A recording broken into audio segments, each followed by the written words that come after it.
أعوذ بالله من الشيطان الرجيم. بسم الله الرحمن الرحيم. اقرأ باسم ربك الذي خلق. خلق الإنسان من علق. اقرأ وربك الأكرم. الذي علم بالقلم. علم الإنسان ما لم يعلم. السلام علیکم ورحمۃ اللہ وبرکاتہ۔ پیاری بہنوں، آج ہم سورہ شعراء کا پہلا رکوع، اس کی تفسیر دیکھیں گے۔ سورہ شعراء یہ 19ویں پارے کی رکوع ہے، پارہ 19 ہے، اور اس میں سورہ شعراء ہے، اس میں ٹوٹل رکوعات کتنے ہیں؟ 11 رکوعات ہیں، ٹھیک ہے۔ تو اس کے پہلے رکوع کی تفسیر ہم دیکھیں گے انشاءاللہ تعالی۔ چلیے ہم لوگ شروع کرتے ہیں۔ پہلے دعا پڑھ لیتے ہیں۔ اعوذ باللہ من الشیطان الرجیم، بسم اللہ الرحمن الرحیم۔ رب اشرح لی صدری ویسر لی امری واحلل عقدۃ من لسانی یفقہوا قولی۔ ربی زدنی علما، ربی یسر ولا تعسر وتمم بالخیر۔ اللہم انفعنا بما علمتنا وعلمنا ما ینفعنا وزدنا علما۔ پیاری بہنوں، چلیے ہم لوگ شروع کرتے ہیں۔ سورہ شعراء کا پہلا رکوع، اس کا جو نام جو پڑا ہے آیت نمبر، اس سورہ کی آیت نمبر 224 سے الشعراء بینہم الاغابون، اس سے لیا گیا ہے شعراء۔ اس کا جو زمانہ نزول ہے اس کے بارے میں یہ آتا ہے کہ اس سورہ کا زمانہ نزول مکہ کا دور متوسط، درمیانی دور ہے۔ ابن عباس کا بیان ہے کہ پہلے سورہ طٰہٰ نازل ہوئی، پھر واقعہ، اور اس کے بعد سورہ شعراء یہ نازل ہوئی۔ اور سورہ طٰہٰ کے متعلق یہ معلوم ہے کہ وہ حضرت عمر رضی اللہ تعالیٰ عنہ کے قبول اسلام سے پہلے نازل ہو چکی تھی، ہے نا۔ تو سورہ طٰہٰ، پھر سورہ واقعہ، اس کے بعد سورہ شعراء۔ اس کا مضمون جو ہے، کس موضوع پر اس میں بحث کی گئی ہے؟ اس کا جو اس سورہ کا پس منظر یہ ہے کہ کفار مکہ نبی صلی اللہ علیہ وسلم کی تبلیغ اور تذکیر کا مقابلہ بس حجت، انکار اس سے کر رہے تھے، اور اس کے لیے طرح طرح کے بہانے تراشتے چلے جا رہے تھے۔ کبھی کہتے کہ تم نے ہمیں کوئی نشانی تو دکھائی نہیں، کیسے ہم کیسے یقین کر لیں کہ تم نبی ہو؟ اور کبھی آپ کو اللہ کے رسول صلی اللہ علیہ وسلم کو شاعر، کاہن قرار دے کر آپ کو ہمیشہ آپ کی تعلیم و تلقین کو یہ باتوں میں اڑا دینے کی کوشش کرتے تھے، سیریسلی لیتے ہی نہیں تھے، مذاق میں اڑا دینے کی یہ کوشش کرتے تھے۔ اور کبھی یہ کہہ کر آپ کے جو مشن لے کر آئے تھے، قرآن لے کر آئے تھے، اور اس کا جو ہے مذاق اڑایا کرتے تھے۔ اور یہ بات کہتے تھے، ان کا یہ کہنا جو تھا، وہ ہمیشہ یہی بات کہتے تھے کہ اللہ کے رسول صلی اللہ علیہ وسلم کے جو پیرو ہیں، ان کو ماننے والے لوگ ہیں، وہ تو چند نادان نوجوان ہیں، یا پھر ہمارے معاشرے کے ادنا طبقے کے لوگ ہیں، کمزور طبقہ جو ہے وہ اللہ کے رسول صلی اللہ علیہ وسلم کے اوپر ایمان لایا ہے۔ حالانکہ اگر اس تعلیم میں کوئی جان ہوتی، قرآن میں کوئی جان ہوتی، نعوذ باللہ من ذالک، تو جو قوم کے شرفا، شریف لوگ تھے یا شیخ لوگ تھے، سرداران قریش تھے، وہ اس کو قبول کرتے۔ جو کمزور طبقہ، غلام طبقہ، وہ کیوں اس کو پہلے قبول کر رہا ہے؟ نبی صلی اللہ علیہ وسلم ان لوگوں کو معقول دلائل کے ساتھ ان کے عقیدے کی غلطی اور توحید کی صداقت کو سمجھانے کی کوشش کرتے کرتے تھکے جا رہے تھے، مگر وہ جو تھے ہٹ دھرم اور ضدی لوگ جو تھے، وہ نئی نئی صورتیں اختیار کرتے تھکتے نہیں تھے۔ اور یہی چیز حضور صلی اللہ علیہ وسلم کے لیے مصیبت بنی ہوئی تھی، وہ آپ کی جان پر بنی ہوئی تھی، اور اس غم میں آپ کی جان گھولی جاتی تھی۔ اسی کا ذکر جو ہے اس سورہ شعراء کی پہلی رکوع میں کیا گیا ہے۔ سورہ شعراء کا مین جو ہے شان نزول جو وہ ہے وہ یہی ہے زمانہ نزول کے اللہ کے رسول صلی اللہ علیہ وسلم لوگوں کو سمجھاتے پریشان ہو گئے تھے، لیکن لوگ مان نہیں رہے تھے، بس طرح طرح سے ان کی تعلیمات کو جو ہے گرانے کی کوشش کی جا رہی تھی طرح طرح سے۔ چلیے اسی کے اس میں ہم لوگ دیکھیں گے، اس سورہ شعراء کے بارے میں ہم لوگ پڑھیں گے۔ اعوذ باللہ من الشیطان الرجیم، بسم اللہ الرحمن الرحیم۔ طاسیم میم، تلک آیات الکتاب المبین، یہ وضاحت کرنے والی کتاب کی آیات ہیں۔ کتاب مبین یعنی وضاحت کرنے والی آیات کی کتاب ہیں۔ لعلک، شاید کہ آپ، باخع نفسک اللہ یکونوا مؤمنین، اے نبی صلی اللہ علیہ وسلم اگر یہ لوگ ایمان نہیں لاتے تو اس غم میں شاید آپ اپنے آپ کو ہلاک ہی کر ڈالیں گے۔ ان نشأ ننزل علیہم من السماء آیۃ، اللہ تعالیٰ فرما رہے ہیں اگر ہم چاہتے تو ان پر آسمان سے کوئی معجزہ اتار دیتے، کوئی نشانی اتار دیتے۔ فظلت اعناقہم لہا خاضعین، تو جس کے آگے ان کی گردنیں جھک جاتی۔ اللہ تعالیٰ فرمائے اگر ہم چاہتے تو ان پر آسمان سے کوئی نشانی معجزہ اتار دیتے جس کے آگے ان کی گردنیں جھک جاتی۔ وما یأتیہم من ذکر من الرحمن، اور ان کے پاس رحمان کی طرف سے جب بھی کوئی نصیحت آتی، محدثن مطلب نئی نصیحت، کوئی نئی نصیحت ان کے پاس آتی، الا کانوا عنہ معرضین، تو اس سے یہ منہ موڑ لیتے ہیں۔ فقط کذبوا، اور تحقیق یہ لوگ تو جھٹلاتے ہی رہتے ہیں۔ فسیأتیہم انباء ما کانوا بہ یستہزئون، یہ لوگ تو جھٹلا تو چکے ہیں، اب جلد ہی انہیں ان باتوں کی حقیقی خبریں مل جائیں گی جس کا یہ مذاق اڑایا کرتے ہیں۔ اولم یروا الی الارض، کیا انہوں نے زمین کو نہیں دیکھا؟ کم انبتنا فیہا من کل زوج کریم، کہ ہم نے اس میں کتنی کثیر مقدار میں ہر طرح کی نباتات پیدا کی ہیں۔ ان فی ذالک لآیہ، بے شک اس میں جو ہے یقیناً اس میں ایک نشانی ہے۔ وما کان اکثرہم مؤمنین، لیکن اکثر لوگ جو ہیں ان میں وہ ایمان لانے والے نہیں ہیں۔ وَإِنَّ رَبَّكَ لَهُوَ الْعَزِيزُ الرَّحِيمُ، اور بلا شبہ آپ کا رب جو ہے وہ ہر چیز پر غالب ہے۔ عزیز مطلب غالب ہے، رحیم مطلب رحم کرنے والا ہے۔ بلا شبہ آپ کا رب ہر چیز پر غالب ہے اور رحم کرنے والا ہے۔ یہ ہے آیت کا ترجمہ۔ اب تھوڑا سا ہم اس کی تفسیر دیکھ لیتے ہیں۔ چلیے بسم اللہ الرحمن الرحیم۔ طاسیم میم، یہ کیا ہیں؟ حروف مقطعات ہیں۔ قرآن کی بعض سورت جو ہے وہ حروف مقطعات سے شروع ہوتی ہے۔ حروف مقطعات کے بارے میں ایسا کوئی اس کا میننگ نہیں ہوتا ہے۔ بعض لوگ کہتے ہیں کہ یہ لوگوں کو اپنی طرف متوجہ کرنے کا ایک طریقہ ہے۔ قرآن کی اکثر صورتیں جو ہیں وہ اس سے شروع ہوتی ہیں، تو یہ حروف مقطعات کا تعداد جو ہے الگ الگ ہوتی ہے۔ جیسے سورہ البقرہ جو ہے وہ کیسے شروع ہوئی تھی؟ الف لام میم 3 ورڈ، سورہ قاف سے 1 ورڈ ہے نا۔ تو حروف مقطعات کی تعداد کوئی فکس نہیں ہوتی ہے، کبھی 1 ورڈ بھی ہوتا ہے، کبھی 2 ہوتا ہے، حامیم تنزیل تو 2 ورڈ ہے، اسی طرح سے 1 2 3 الگ الگ وہ ہوتے ہیں۔ تو یہاں پر یہ 3 ورڈز ہیں، طاسیم میم۔ تلک آیات الکتاب المبین، یہ کتاب مبین کی آیات ہیں۔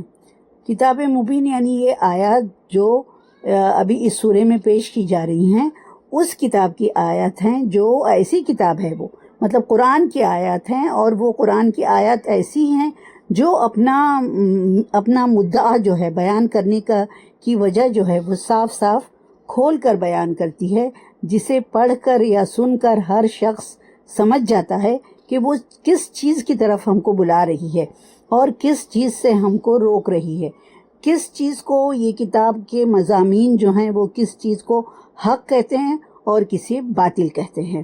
ماننا یا نہ ماننا الگ بات ہے، مگر کوئی شخص یہ بہانہ کبھی نہیں بنا سکتا کہ اس کتاب کی تعلیم اس کی سمجھ میں نہیں آتی ہے۔ یعنی کوئی یہ نہیں کہہ سکتا کہ اس کی کتاب کیا بول رہی ہے، کیا سمجھانا چاہ رہی ہے، محمد صلی اللہ علیہ وسلم کیا بول رہے ہیں، اس کی تعلیمات ہم کو سمجھ میں نہیں آ رہی ہیں، ہے نا۔ ایک اور چیز یہاں پر ہی کیا ہے، تلک آیات الکتاب المبین، یعنی یہ قرآن جو ہے اس کو کتاب مبین کہا گیا ہے۔ تو کتاب مبین کہنے کا کیا مطلب ہے؟ کتاب مبین کہنے کا یہ مطلب ہے کہ اس کی زبان، اس کا بیان، اس کے مضامین اور اس میں جو حقائق پیش کیے گئے ہیں، حقیقت پیش کی، جو باتیں پیش کی گئی ہیں، اس کے حالات نزول جو ہے سب کچھ صاف صاف دلالت کر رہے ہیں، یہ واضح کر رہے ہیں کہ یہ اللہ تعالیٰ کی کتاب ہے۔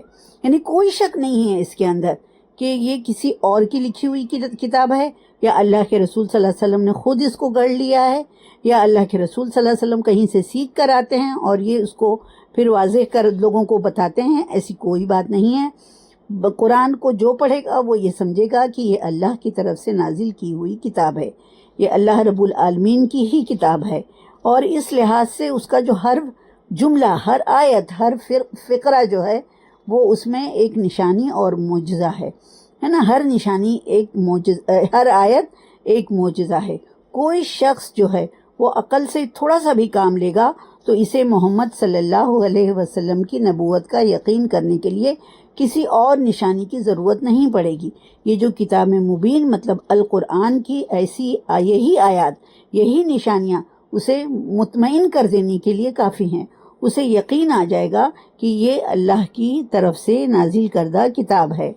اور کفار مکہ اللہ کے رسول صلی اللہ علیہ وسلم سے ہر دم معجزہ مانگتے تھے کہ معجزہ لاؤ، کوئی معجزہ لاؤ، تاکہ اس نشانی کو دیکھ کر انہیں اطمینان ہو کہ واقعی آپ صلی اللہ علیہ وسلم یہ پیغام خدا کی طرف سے لائے ہیں، یعنی یہ کتاب جو نازل ہوئی ہے وہ اللہ تعالیٰ کی طرف سے نازل ہوئی ہے، اللہ کے رسول اللہ کی طرف سے یہ کتاب لے کر آئے ہیں۔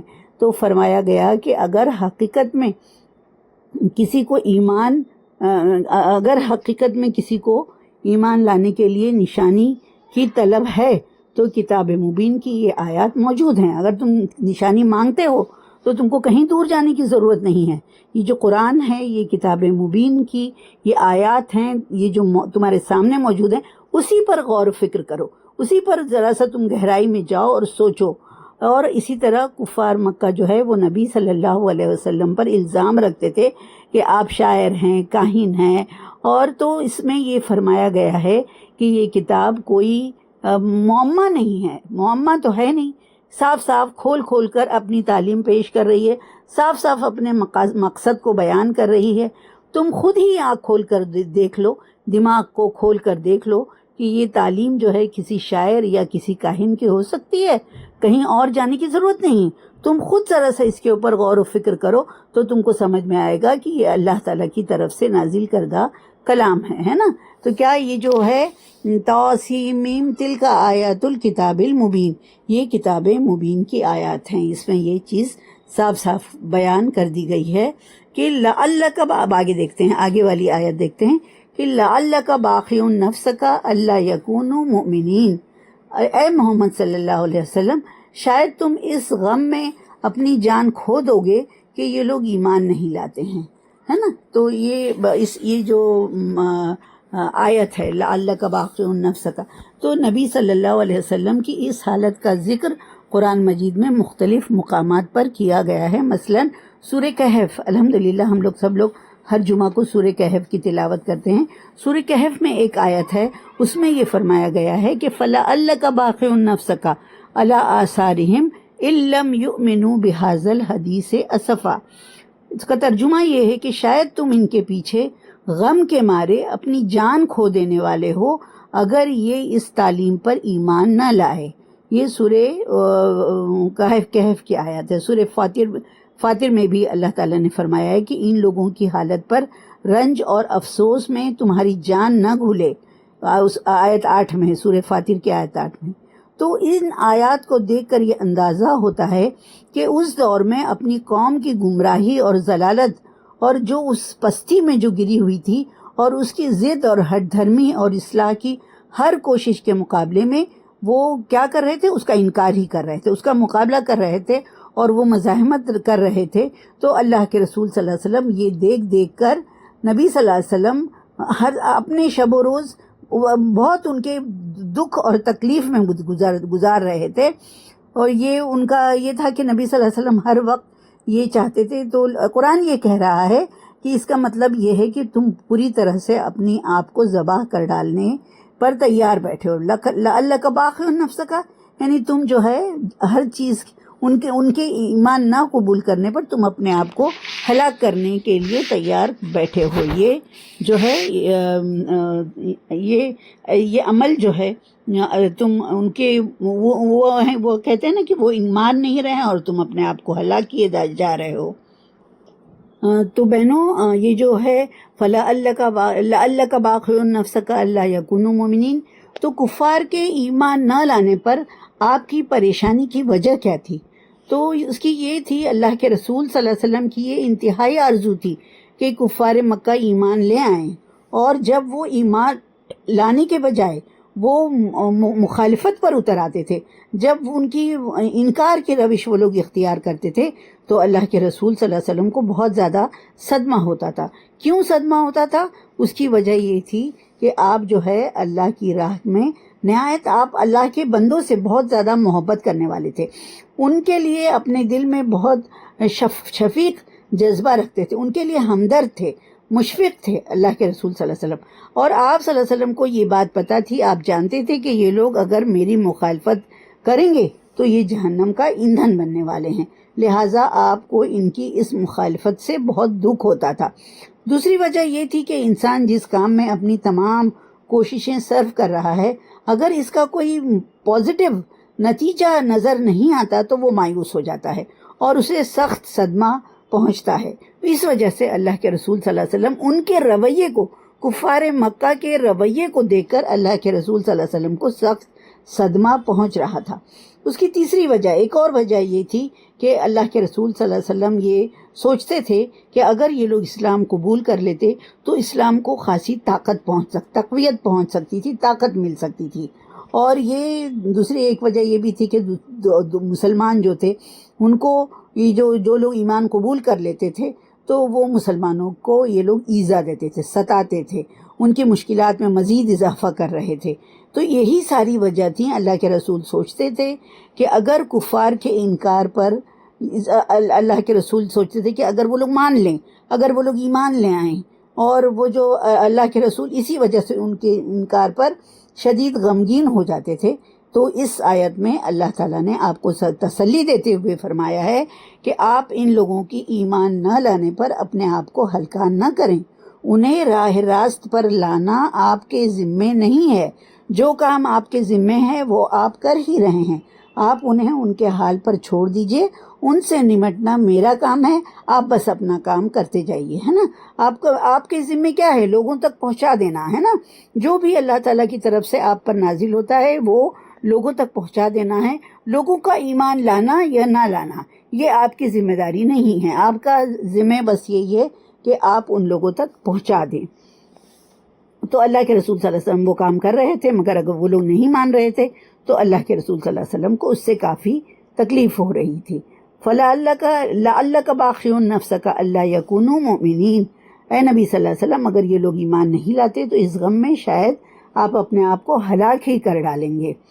ان نشأ ننزل، اللہ تعالیٰ فرما رہے ہیں کہ اگر ہم چاہتے، ننزل علیہم من السماء آیتن، اگر ہم چاہتے تو ان پر آسمان سے کوئی معجزہ یا نشانی. آیا کا مطلب کہیں کہیں معجزہ آتا ہے، کہیں کہیں اس کا مطلب یہ آتا ہے کہ نشانی. ہم نشانی اتار دیتے، معجزہ اتار دیتے. فَظَلَّتْ أَعْنَاقُهُمْ لَهَا خَاضِعِينَ، جن کے آگے ان کی گردنیں جھک جائیں، ہے نا. تو اللہ تعالیٰ یہ فرما رہے ہیں کہ اگر اللہ تعالیٰ کو ان کا ایمان لانا ہی مقصود ہوتا، اگر ان کا ایمان لانا ہی مطلوب ہوتا تو یہ کام یوں بھی ہو سکتا تھا کہ اللہ تعالیٰ ان کے اوپر آسمان سے کوئی معجزہ نازل کر دیتے جس کی بنا پر یہ ایمان لانے پر مجبور ہو جاتے. یعنی جبری ایمان. اسلام کہنا نہیں، اسلام نے قرآن میں یہ پڑھا ہے کہ دین میں کوئی زور زبردستی نہیں ہے. تو جبری ایمان لانا وہ اللہ تعالیٰ کو منظور نہیں ہے. تو یہ اور یہ زور زبردستی سے ایمان لانا یہ اللہ کی مشیت کے خلاف ہے. تو یہ کیونکہ ایسا ایمان لانے کا کوئی فائدہ نہیں ہے اور نہ اللہ تعالیٰ کو ایسا ایمان مطلوب ہے. اللہ تعالیٰ کو ایسا ایمان مطلوب ہے جو انہیں راہ ہدایت سمجھا دینے والا ہو، اور اس کے بعد جو ہے اللہ تعالیٰ لوگ جو ہیں اپنی عقل اپنی تمیز کو کام میں لا کر اپنے ارادہ و اختیار سے ایمان لائیں۔ اللہ تعالیٰ کو، اللہ کے رسول صلی اللہ علیہ وسلم کو ایسا ایمان چاہیے تھا، تو ورنہ اللہ انسان کو بھی دوسری مخلوق کی طرح پیدا کر سکتا تھا جو اللہ کے سامنے ہر حال میں سر تسلیم خم کرنے پر مجبور ہوتے، جیسے دنیا کی ساری مخلوق، جو انسان اور جنات، یہ دو مخلوق ایسی ہیں جن کو اللہ تعالیٰ نے اختیاری مخلوق بنا کر بھیجا ہے۔ باقی اور سب پوری آپ کائنات پر نظر ڈالیں تو وہ کوئی اختیار نہیں ہے، وہ جو اللہ تعالیٰ نے جس قانون کے تحت ان کو بنایا ہے وہ اسی قانون کے تحت اپنا کام کر رہی ہیں۔ ہر کام میں وہ لوگ سر تسلیم خم کیے ہوئے ہیں، کوئی چیز جو ہے وہ اپنی مرضی سے نہیں کر سکتے۔ صرف انسان اور جنات، اللہ تعالیٰ نے انہی کے لیے پیغمبر بھیجے، انہی کے لیے کتابیں اتاری کہ وہ لوگ پڑھیں، سوچیں، سمجھیں، عقل استعمال کریں، اور اس کے بعد وہ لوگ اللہ کے سامنے، حضور صلی اللہ علیہ وسلم کے سامنے سر تسلیم خم کر دیں۔ زور زبردستی کا یعنی جو تم راستہ پسند کرو گے اپنے لیے، اللہ تعالیٰ وہ تمہارے لیے آسان کر دے گا، ہے نا۔ تو یہ اللہ تعالیٰ کو یہ منظور ہے، زور زبردستی کا ایمان اللہ تعالیٰ کو منظور نہیں ہے۔ تو بہنوں، اللہ تعالیٰ چاہتا اگر، ہے نا، تو کوئی ایسی نشانی نازل کر دیتا جو تمام کفار کو ایمان و اطاعت کی روش اختیار کرنے پر مجبور کر دے، مگر اللہ تعالیٰ کے لیے یہ کام کوئی مشکل نہیں ہے۔ اللہ تعالیٰ چاہتا تو کر دیتا، اگر وہ ایسا نہیں کرتا تو اس کی وجہ یہ نہیں ہے کہ یہ کام اللہ کی قدرت سے باہر ہے، نعوذ باللہ، بلکہ اس کی وجہ یہ ہے کہ اس طرح کا جبری ایمان اس کو مطلوب نہیں ہے۔ اللہ یہ چاہتا ہے کہ لوگ اپنی عقل کا استعمال لیں، عقل سے کام لیں، اور لے کر ان آیات کی مدد سے حق کو پہچانیں جو اللہ کی کتاب قرآن میں پیش کی گئی ہیں اور تمام آفاق میں ہر طرف پھیلی ہوئی ہیں۔ خود انسان کی اپنی ہستی کے اندر جتنی نشانیاں پائی جاتی ہیں، اور جب ان پر غور و فکر کریں، اور جب ان کا دل گواہی دے کہ واقعی حق وہی ہے جو نبی صلی اللہ علیہ وسلم نے پیش کیا ہے، تو یہی اختیاری ایمان ہے، اور یہی جو ہے اللہ تعالیٰ انسان سے چاہتا ہے۔ اسی لیے اس نے انسان کو ارادے اور اختیار کے آزادی دی ہے، اسی بنا پر اس نے انسان کو یہ قدرت عطا کی ہے کہ وہ صحیح اور غلط اور جس راہ پر بھی وہ جانا چاہے جا سکتا ہے، اور اسی وجہ سے انسان کے اندر خیر اور شر کے دونوں رجحانات جو ہے اللہ تعالیٰ نے رکھ دیے ہیں۔ تو اللہ تعالیٰ جو ہے وہ تقویٰ کی دونوں راہیں اللہ تعالیٰ نے اس کے انسان کے آگے کھول کر رکھ دی ہیں۔ شیطان کو بہکانے کی آزادی بھی دے دی ہے اللہ تعالیٰ نے، اور نبوت اور وحی اور دعوت خیر کا سلسلہ راہ راست دکھانے کے لیے بھی اللہ تعالیٰ نے اس کا بھی انتظام کر دیا ہے، اور انسان کو انتخاب راہ کے لیے یہی مناسب صلاحیتیں دے کر اللہ تعالیٰ نے اس امتحان کے مقام پر اسے کھڑا کر دیا ہے۔ یعنی اللہ تعالیٰ نے اس کو یہ سارا مقصد جو ہے فوت ہو جائے گا اگر اللہ تعالیٰ کوئی ایسی تدبیر اختیار کرے، یعنی زور زبردستی اگر اللہ کرے، تو ایسا ایمان اللہ تعالیٰ کو مطلوب نہیں ہے۔ اور بہنوں، اگر اللہ تعالیٰ کو اس طرح کا جبری ایمان مطلوب ہوتا تو اللہ تعالیٰ جو ہے پیدائشی مسلمان بنا دیتا سب کو، ہے نا، ان کو دین فطرت پر دین فطرت پر ہی پیدا کرتا ہے، مگر بعد میں جب انسان جیسے بڑا ہوتا ہے اس کے ماں باپ جو ہیں اس کو کفر اور ایمان اسلام میں اس کفر کی طرف لے جاتے ہیں، نافرمانی کی طرف لے کر جاتے ہیں، اور یہ بلکہ اللہ تعالیٰ انسانوں کو پیدا ہی نہ کرتا، فرشتوں کی طرح انسان بھی پیدائشی فرما بردار بنا دیتا اللہ تعالیٰ، تو مگر اللہ تعالیٰ کو ایسا ایمان نہیں چاہیے تھا۔ تو یہ یہاں پر یہ کہا گیا ہے کہ اللہ تعالیٰ قرآن میں یہ فرماتا ہے کہ اگر تمہارا رب چاہتا تو زمین کے رہنے والے سب کے سب لوگ ایمان لے آتے، اب کیا تم لوگوں کو ایمان لانے پر مجبور کرو گے؟ اللہ کے رسول صلی اللہ علیہ وسلم سے فرما رہے ہیں اللہ تعالیٰ کہ اب کیا تم لوگوں کو ایمان لانے پر مجبور کرو گے؟ اب پھر اور سورہ یونس میں اللہ تعالیٰ فرما رہے ہیں کہ اگر تیرا رب چاہتا تو تمام انسانوں کو ایک ہی امت بنا سکتا تھا، اتنی ساری امت بنانے کی کیا ضرورت تھی؟ سب کو مسلمان بنا دیتا، سب کو ایمان والا بنا دیتا، ہے نا، مگر اللہ تعالیٰ نے ارادہ و اختیار دے کر اسی لیے بھیجا ہے کہ تم اپنا ارادہ اور اختیار کا استعمال کرو اور پھر صحیح اور حق میں تم فیصلہ کرو، اور وہی جو صحیح اور حق ہے تمہارے نزدیک اس راستے کو چنو اور اس راستے پر عمل کرو۔ تو ایک بار اور ہم لوگ یہ آیت دیکھ لیتے ہیں کہ ان نشأ ننزل علیہم من السماء آیۃ فظلت اعناقہم لہا خاضعین۔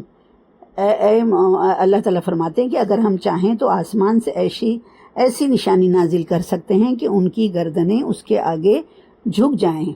وما یاتیہم من ذکر من الرحمن، ان لوگوں کے پاس رحمان کی طرف سے جو نئی نصیحتیں بھی آتی ہیں، الا کانوا عنہا مورزین، تو وہ کیا کرتے ہیں جب بھی ان کی طرف اللہ تعالیٰ کی طرف سے، رحمان کی طرف سے جو بھی نصیحت آتی ہے تو وہ اس سے مورزین، اعراض کرتے ہیں، منہ موڑ لیتے ہیں۔ ان کا یہ کام ہے، یعنی یہ لوگ اللہ تعالیٰ کی آیتوں کو مانتے نہیں ہیں، اس کا انکار کرتے ہیں۔ جب بھی ان کے پاس کوئی نئی آیت آتی ہے وہ لوگ فوراً اس کا انکار کر دیتے ہیں۔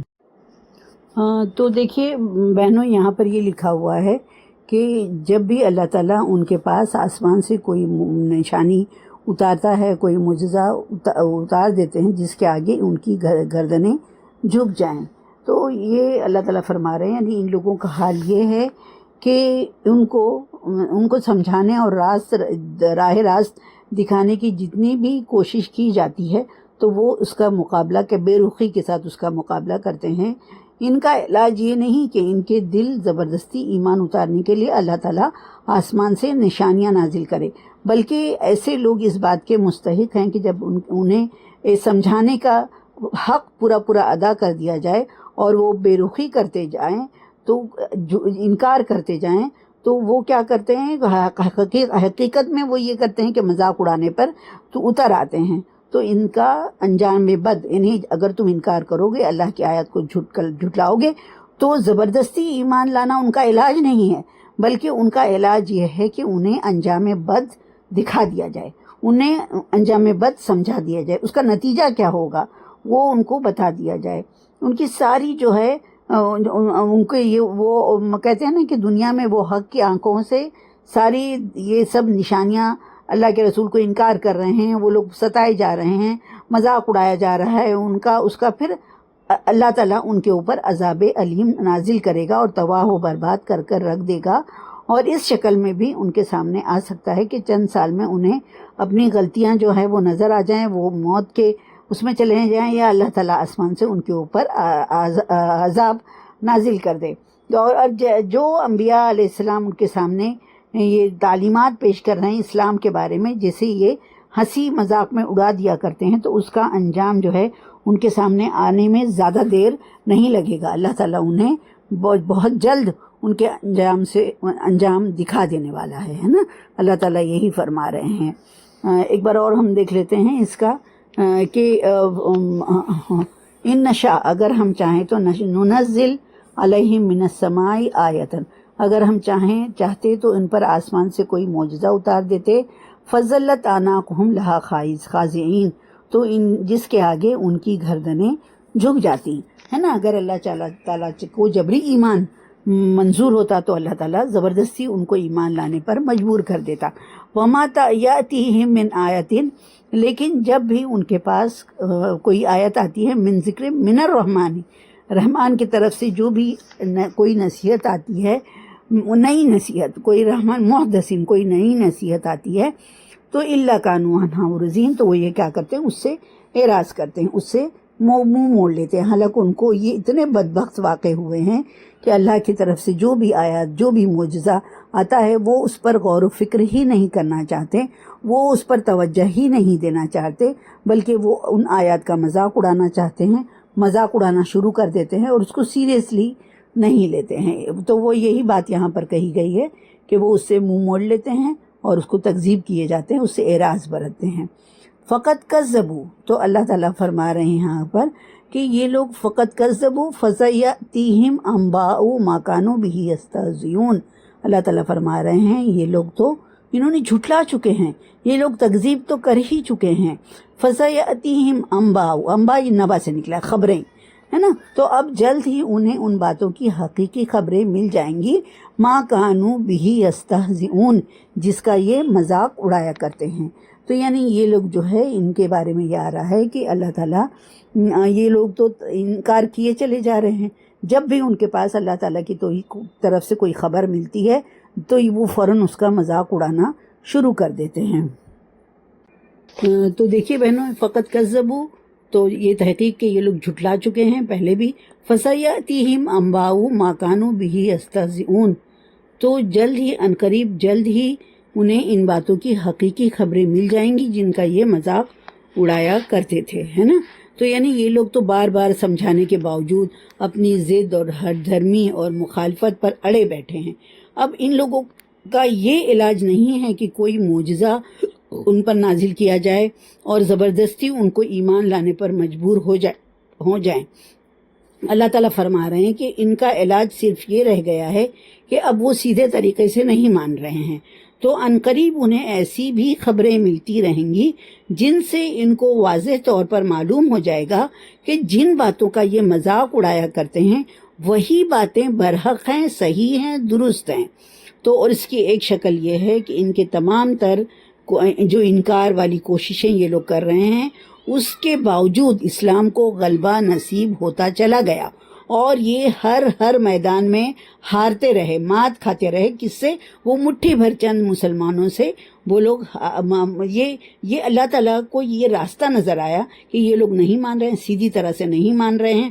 تو اب اللہ تعالیٰ نے ان کو خبریں پہنچانا شروع کی اسلام کیسے غالب آ رہا ہے. تھوڑے سے لوگ ہیں، اس کے باوجود کفار مکہ جو ہیں وہ دشمنان اسلام جو ہیں وہ بہت ان کا تو ایک فوج ہے، مگر اس کے باوجود یہ تھوڑے سے مسلم جو ہیں وہ ان کی کوششوں کے باوجود اسلام کو غلبہ نصیب ہوتا چلا جا رہا ہے، اور یہ کفار جو ہیں وہ ہر میدان میں مسلمانوں سے مات کھاتے جا رہے ہیں، ہارتے جا رہے ہیں. اور آخری منزل جو ہے وہ ان کی موت ہے. یعنی دنیا میں جب یہ لوگ موت کی سرحد پر آ کر کھڑے ہو جائیں گے تو ان کی ساری حقیقت، یعنی جو بھی انہوں نے کوشش کی اسلام کو دبانے کی، مسلمانوں کو ستانے کی، اس کی حقیقت جو ہے ان کو دکھا دی جائے گی، انکشاف ہو جائے گا، ان کو دکھا دیا جائے گا. لہٰذا اللہ تعالیٰ فرما رہے ہیں مسلمانوں سے اور اللہ کے رسول صلی اللہ علیہ وسلم سے کہ لہٰذا آپ ان کے غم میں ہلکان ہونا چھوڑ دیجئے، پریشان ہونا چھوڑ دیجئے، ہے نا. تو ان کا جو ہے اللہ تعالیٰ فرما رہے ہیں لقد کذبوا، تو جھٹلاتے ہی رہے ہیں. فسیأتیہم انباء ما کانوا بہ یستہزئون، تو ان کی حقیقی خبریں اب جلد ہی انہیں ان کی باتوں کی حقیقی خبریں مل جائیں گی جن کا یہ مذاق اڑایا کرتے تھے. ٹھیک ہے، سمجھ میں آ گیا انشاءاللہ. اب آگے کی آیت دیکھتے ہیں. اولم یروا الی الارض، کیا انہوں نے زمین کو نہیں دیکھا؟ کم انبتنا فیہا من کل زوج کریم، کہ ہم نے کتنی کثیر مقدار میں اس میں ہر طرح کی عمدہ نباتات پیدا کی ہیں. تو یہ ایک نشانی اللہ تعالیٰ فرما رہے ہیں کہ کیا انہوں نے زمین کو نہیں دیکھا کہ ہم نے اس میں کتنی کثیر مقدار میں ہر طرح کی عمدہ نباتات پیدا کی ہیں. ان فی ذالک لآیۃ، اللہ تعالیٰ فرما رہے ہیں کہ یقیناً اس میں ایک نشانی ہے. وما کان اکثرہم مومنین، لیکن اکثر لوگ جو ہے وہ ایمان لانے والے نہیں ہیں. اب اللہ تعالیٰ جو ہے یہ نشانیاں بتا رہے ہیں کہ اگر کسی معجزے کی بات ہے تو یہ کیا کم معجزہ ہے کہ ایک ہی زمین، ایک ہی جیسا آسمان سے پانی برستا ہے زمین پر. کبھی آپ نے غور کیا ہے کہ وہی براؤن کلر کی مٹی، کالی کلر کی مٹی ہوتی ہے، اور پھر اس کے کیسے گروتھ کیسے ہوتی ہے، سبزہ، پھول، پھل کیسے اگتا ہے؟ وہی اسی زمین سے اگتا ہے. اور پھر ایک ہی جیسا آسمان سے پانی برستا ہے. ایسا تو نہیں ہوتا کہ اس زمین میں الگ پانی برستا ہے، اس زمین میں الگ پانی برستا ہے. پانی سب جگہ ایک ہی پانی آسمان سے برستا ہے. اور اس کے بعد ایک ہی سورج سے نباتات کی نشو نما ہوتی ہے. یعنی سورج کی روشنی تمام نباتات کو، ایک ہی سورج کی روشنی ان کو وہ اس سورج کی روشنی سے مل کے وہ لوگ وہ کرتے ہیں. مطلب سائنس میں دیکھیں گے تو وہ لوگ اپنا کھانا پینا بناتے ہیں، کلوروفل بناتے ہیں، اور اس سے سورج میں وہ الگ سورج نہیں ہے کہ آم کے پھل کا سورج الگ ہے، انار کے پھل کا سورج ہے، گلاب کے پھول کا سورج الگ ہے. نہیں، ایک ہی سورج ہے، اس سے نباتات کی نشو نما ہوتی ہے.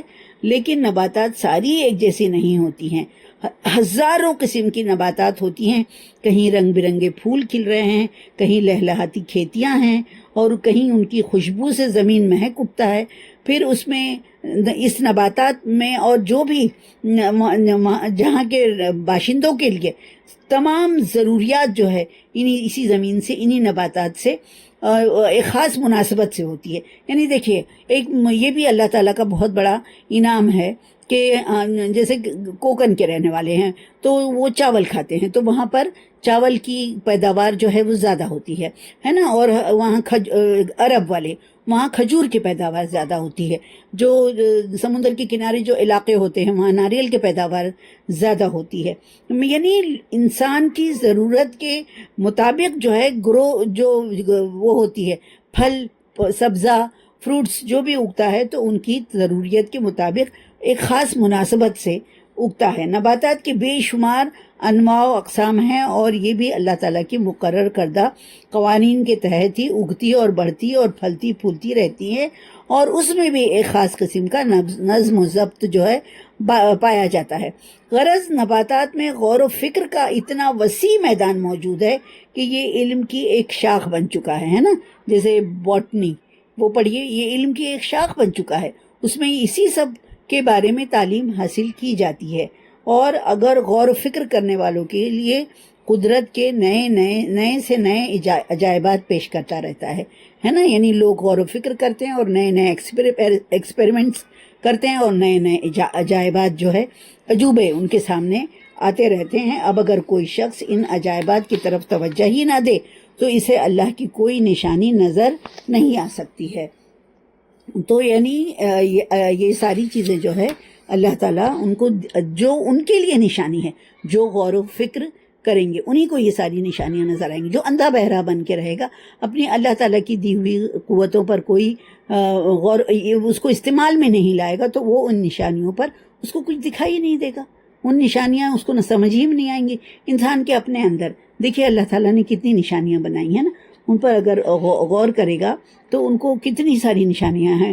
یہ انسان کا کام کیا ہے، وہ کھانا کھا لیتا ہے، مگر اس کے اندر جو ہے کچھ خون بنتا ہے، کچھ ہڈیوں کے لیے استعمال ہوتا ہے، کچھ اور باڈی پارٹس کے لیے استعمال ہوتا ہے۔ تو یہ انسان کا کام صرف کھانا کھا لینا ہوتا ہے، اور یہ اللہ تعالیٰ نے جو ہمارے جسم کے اندر جو مشینیں فٹ کی ہوئی ہیں وہ اپنا کام کرتی ہیں، اور جو ہمارا کھایا ہوا کھانے کا پرٹیکولر یہ حصہ ہڈیوں میں جاتا ہے، یہ حصہ خون میں جاتا ہے، یہ حصہ کسی اور چیز کے لیے جاتا ہے۔ تو یہ سارا انتظام کس کا کیا ہوا ہے؟ اللہ تعالیٰ کا کیا ہوا ہے۔ اور یہ جو ہے کہتے ہیں کہ یہ نشانیاں ہیں، وہ ہمارے ہر طرف پھیلی ہوئی ہیں، بس خالی ہم کو اپنا عقل استعمال کرنا ہے اور اس پر غور و فکر کرنا ہے۔ لیکن انسان کیا کرتا ہے کہ ان فی ذالک، یہ سب نشانیاں بتانے کے بعد اللہ تعالیٰ فرما رہے ہیں کہ وما کان اکثرہم مومنین، لیکن اکثر ایمان لانے والے جو ہیں، اکثر لوگ جو ہے وہ ایمان نہیں لاتے ہیں۔ وَإِنَّ رَبَّكَ لَهُوَ الْعَزِيزُ الرَّحِيمُ، اور بے شک تمہارا رب جو ہے وہ ہر چیز پر غالب ہے اور رحم کرنے والا ہے نا۔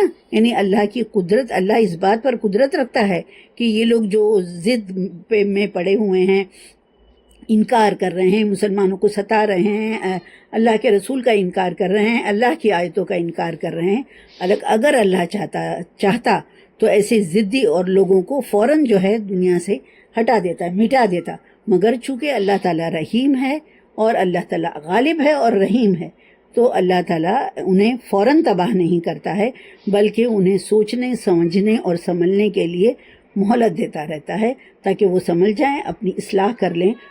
اللہ تعالیٰ کی فوراً پکڑ نہیں آتی ہے، اللہ تعالیٰ انہیں دھیرے دھیرے سنبھلنے کا موقع دیتا ہے۔ پھر اگر جب انتہا ہو جاتی ہے، پاپ کا گھڑا بھر جاتا ہے، تو پھر اللہ تعالیٰ انہیں جہنم کی طرف ڈھکیل دیتا ہے۔ پھر جب ان کا وقت جو ہے پورا ہو جاتا ہے، اور اللہ تعالیٰ پھر ان کے لیے عذاب جو ہے وہ کر دیتا ہے۔